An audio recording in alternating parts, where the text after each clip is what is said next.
Jadi TOEFL itu stands for Test of English as a Foreign Language. Jadi TOEFL ini salah satu tes untuk mengukur kemampuan bahasa Inggris kita. Jadi TOEFL itu sendiri ada 3. Yang pertama ada IBT, Internet Based Test. Kemudian ada ITP, dan ada TOEFL Prediction. Jadi yang pertama IBT ya, IBT itu Internet Based Test atau CBT Computer Based Test. Jadi tesnya ini berbasis komputer. Levelnya udah hampir setara dengan IELTS karena sesinya sama ya. Jadi ada 4 sesi, ada reading, listening, speaking, dan writing. Nah, skor masing-masing sesinya ini 30. Jadi kalau misalnya perfect, itu skor maksimalnya 120. Nah, biaya tesnya 2,6 juta. IBT ini udah setara dengan IELTS, jadi bisa dipakai di beberapa negara yang berbahasa Inggris. Tuh ya.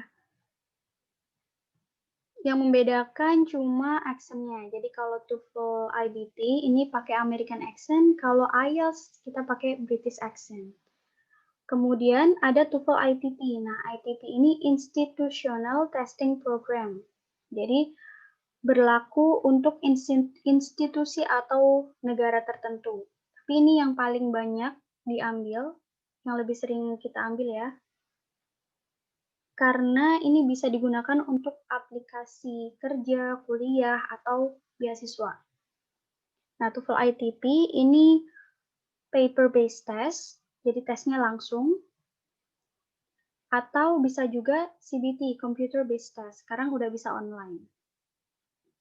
Jadi ITP ini sendiri ada 3 sesi. Yang pertama ada listening, structure, kemudian reading. Nah, skor maksimalnya ini 677 dibulatkan jadi 680. Itu kalau misalnya udah nggak ada yang salah ya, udah benar semua. Nah, biaya tesnya ini 500 sampai 550 ribu. Kemudian yang terakhir ini ada TOEFL Prediction. Nah, TOEFL Prediction ini tes TOEFL prediksi. Jadi yang tidak dikeluarkan oleh ETS. ETS ini Educational Testing Service.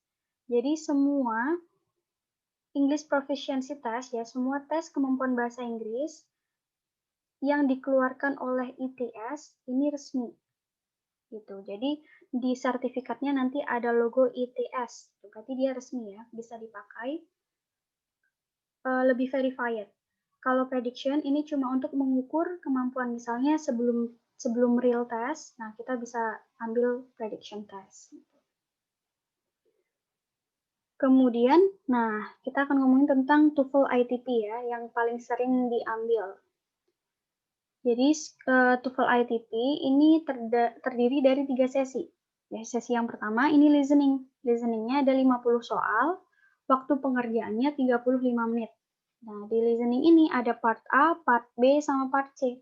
Nah, bedanya kalau part A ini short conversation. Jadi conversation-nya itu pendek ya antar 2 orang. Jadi misalnya first speaker, kemudian second speaker, kemudian langsung ke pertanyaannya. Ada 30 soal. Kemudian yang part B ini long conversation. Jadi dialog ya antar 2 orang. Ya, ini membicarakan tentang topik tertentu. Jadi biasanya soalnya itu untuk menjawab 3 sampai 4 nomor. Jadi kayak this is for questions number 31 to 34. Nah, dengan satu dialog. Jadi part B ini ada sekitar 2 conversation. Ya, karena di part B ini ada sekitar 7 sampai 9 soal. Kemudian di part C ini sama long conversation, cuma bedanya ini a lecture session. Jadi ada guru atau dosen yang menjelaskan tentang topik tertentu.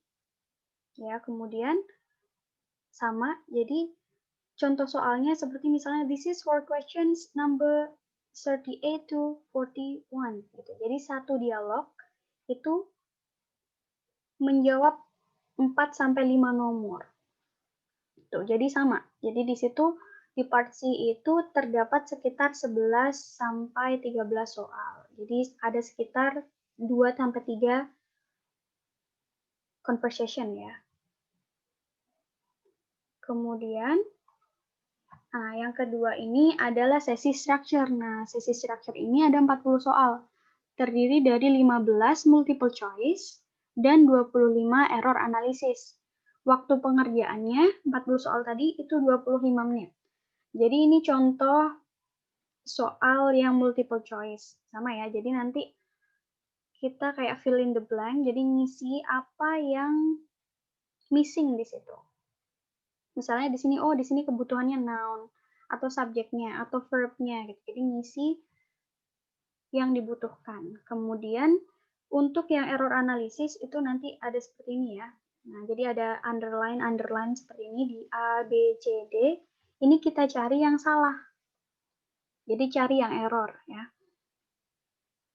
Ini ada 25 soal yang tipe error analysis seperti ini. Kemudian yang terakhir ini sesi reading. Ya, sesi ketiga ini reading. Ada 50 soal reading. Terdapat 5 passages, jadi ada 5 teks. Sekitar 2 atau lebih dari 2 paragraf. Nah, waktu pengerjaannya 50 menit. Nah, satu teks ini untuk menjawab 9 sampai 11 pertanyaan. Tuh ya, makanya di situ terdapat 5 passages, terdapat 5 teks. Oke, ada gambarannya ya. Nah, berikut tabel konversi scoringnya. Jadi gimana sih cara menghitung ya atau akumulasi skor TOEFL? Nah, jadi seperti ini. Ini di tabel paling kiri ya. Ini adalah jumlah benar, jumlah jawaban benar. Kemudian ini sesuai urutannya. Jadi sesi 1 listening, sesi 2 structure dan sesi 3 reading. Misalnya listeningnya benar 35. Oke, benar 35, berarti skornya 540. Ya, kemudian structure-nya misalnya benar 29. Nah, kita lihat di sesi structure 29 berarti skornya 530. Kemudian sesi reading misalnya benar 30. Nah, kita lihat benar 30 berarti sesi ketiganya, sesi readingnya 480.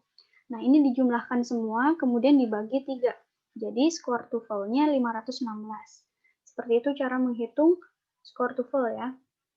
Nah, untuk teman-teman yang mencari kerja atau mau apply beasiswa atau mau lanjut kuliah, nah biasanya skor yang dibutuhkan minimal 500. Nah, kalau mau ke luar negeri biasanya minimal 550. Itu ya. Jadi ada gambaran ya, oh tes TOEFL itu seperti ini. Nah, untuk pertanyaan lebih lanjut bisa ditanyakan di kolom Q&A.